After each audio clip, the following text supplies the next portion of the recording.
Hey, boys and girls, happy Monday. All right, on to week 23. We are starting the second week talking about the civil rights movement.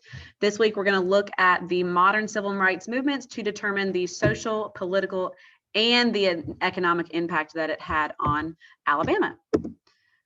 All right, so the changing face of our state and our country. Remember, segregation and discrimination was not only happening in the South, it was happening everywhere. So this was something that was changing not only Alabama, but everywhere. Thanks to the civil rights activists we've studied over the last 2 weeks, African Americans became a force to be reckoned with in education, business, and politics. Between the mid-1960s and the early 1970s, schools, offices, and government began to change from mostly white to now mostly multicultural.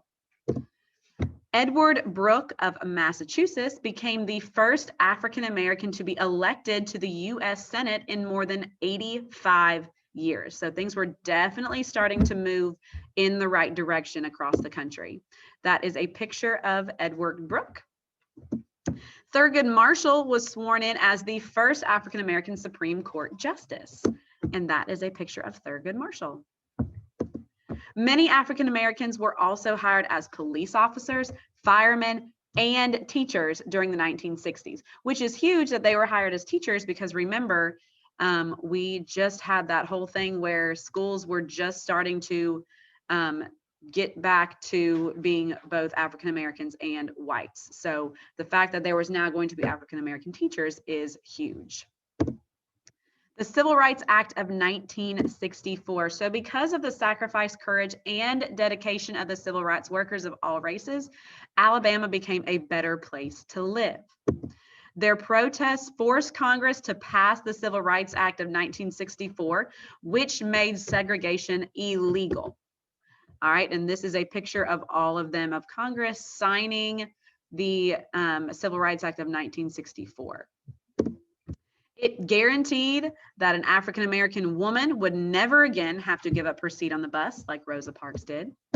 It allowed all children to attend the same schools and play in the same parks. They didn't have to have their own schools or their own separate parks to play in.